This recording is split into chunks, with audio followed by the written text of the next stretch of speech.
friends. If you're looking for some great hacks for growing really healthy, hearty cucumbers, squash, pumpkins, melons, and cantaloupe, this video is for you. My name is Landon Gilfillan with Pepper and Pine Garden Design, and in this video I want to share with you some tricks that I've done this year that are mostly unconventional in the gardening world that are allowing me to have a really good start on some of my warm and hot season plants such as cucumbers, melons, cantaloupe, winter squash, and pumpkins. Now, the things that I'm doing this year, I have in the past actually recommended to clients and friends not to do because it was the general recommendations in the gardening world. And that's things like starting all of those plants that I just mentioned directly in the ground outside.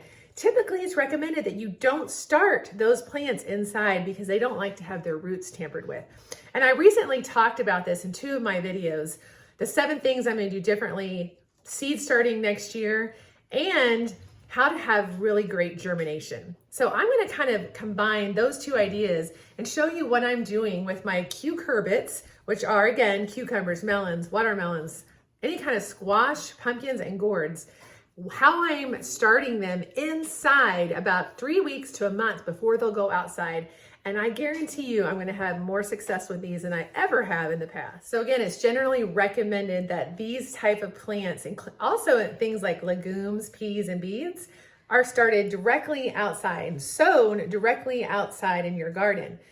But I haven't always had the best success, specifically best germination, starting those plants in the ground. I've had a fair amount of success, and once I get them going, I can really do well to keep them maintained.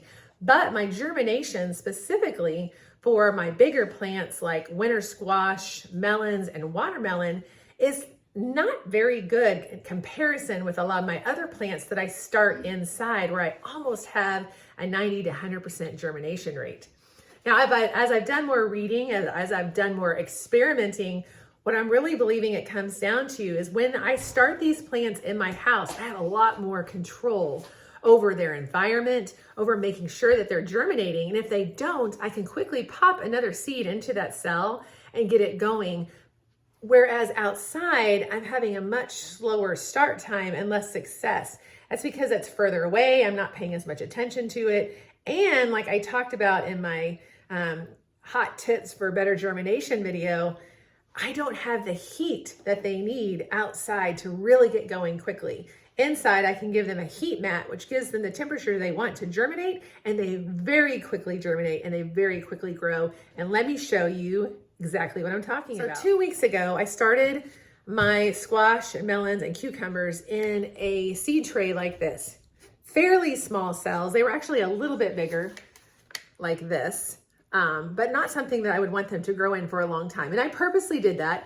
It was more of a space issue than anything. I was waiting to get things out in my garden, and I just had to find a way to get them started and up on my shelves. So I started them in a cell about this size, and this is another tray that I also started some other plants inside on. It's a 40 cell tray, so fairly small plugs. And in less than a week, they had already germinated because I had them on that heat mat. So it was giving those seeds that temperature they really need to germinate, which is generally around 60 degrees Fahrenheit to 65 degrees Fahrenheit. Now let me show you what these plants look like 16 days later. Is that not awesome? I don't have this much success in the garden. Generally, I put them in the ground and it can take a week at least, and sometimes a little more, 7 to 10 days for them to really get going. And that's because the ground is not warm enough for their liking. It just takes them longer to get started. Now, once that heat from the sun really starts going after the last frost date, they will jump into germination mode. But when I can do it inside, they grow and they germinate so much quicker. Look at these plants. They look awesome. So really now, all that's up to me is giving them the right environment outside. They only need that heat to germinate. Now these are, I should mention, these are cold sensitive plants, frost sensitive plants.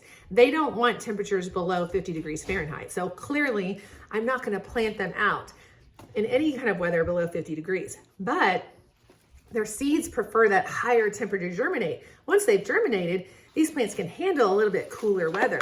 So I can very easily plant these out here in the next week or so, which is my plan, and they will have a really great start Now you may be asking, I thought the whole reason that we don't start these seeds inside is because they don't like to have their roots tampered with. And I did talk about that in a recent video, but I want to show you how I'm handling this to make sure that their transition from small plug to possibly a bigger cell and then to the ground, how I'm doing that successfully. So again, I had them started in a cell about this size. So I would say this is like a 2-inch by a 1-inch cell. And I did start a couple of those cells with 2 seeds each just to make sure I had germination. There was maybe 1 plug per variety that didn't germinate, so I'm really glad I did that. So let me show you these roots because they look really awesome for only 2 weeks growth in this little cup. I have to be careful because I'm trying not to mess up the dirt. But you can see they're nice and white and they're not too root bound. So they're really like the perfect size for transplanting. Now I could keep this plant for another week because that's really all I'm waiting to put them in the ground. I could keep them in the cell for another week. However, I'm leaving town for the weekend. So to make sure that I don't lose these plants where I'm gone and to make sure they have enough nutrients to really get some more growth over the next week, I'm moving them into a larger cell. All I have to do is just pop them right out. I'm gonna set them in this red Solo cup, which I've put drainage holes on the bottom. I love red Solo cups for seed starting, by the way. I do prefer to have a square cell if I can get my hands on them, but I have used red Solo cups for years and have loved them, so hot tip for you. Anyway, so I put a little bit of dirt in the bottom of the cup, and then I set the little seedling on top of it. And then what I'll do is I'll get some potting soil, and I'll show you what I'm using here in a second. And I'm just gonna start covering around all sides of the seedling and pressing it into the soil. It is okay if its stem is covered by soil. That's okay. It's gonna give it some structure. It's gonna give it some foundation to keep growing. And I'll make sure its roots are getting access to all those awesome nutrients that it's having in the soil. So this plant is going from, I believe I started these in a cocoa coir mix, which I've also talked about in those 2 videos I've mentioned. Not my favorite thing for starting seeds. I did like the texture. I did not really like the results of most of the seedlings I started. If they were in that cocoa coir mix more than 2 or 3 weeks, I really started seeing their health diminish. So that's another reason I'm wanting to move these plants out quickly because I want to get them some nutrients fast. So I put them in this potting soil and they'll stay in here until I'm ready to put them in the ground. And another thing that I really like about these red Solo cups is they're really pliable. So when it's time for me to put these in the ground, their roots will have grown more here in the next week or so, and I can just pop them right out and pop them into the soil wherever I've placed them. So this is a really great way. To me, it's the way I've found the most success starting these plants because it's giving me a lot more control over their growing environment, their germination, than what I found just directly sowing them in the soil.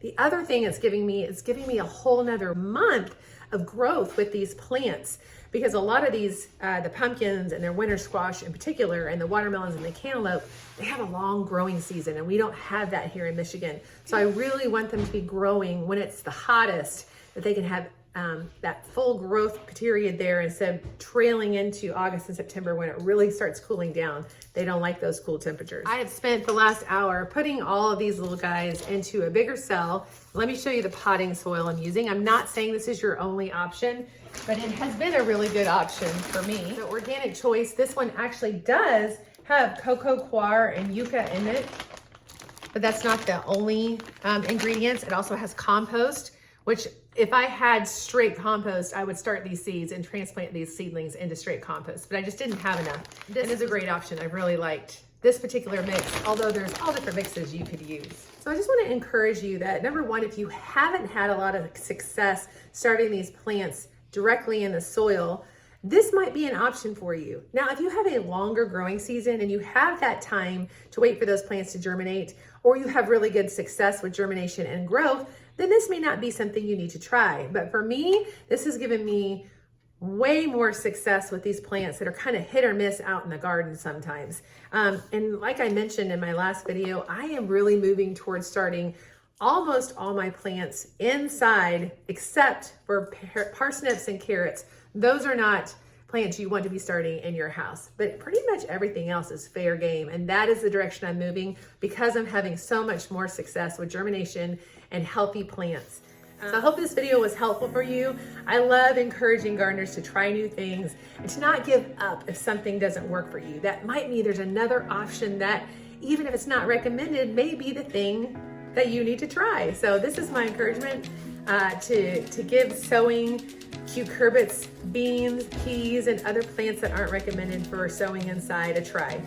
My name is Landon Gilfillan with Pepper and Pine Garden Design, growing gardeners and their gardens, and we'll see you in the next video.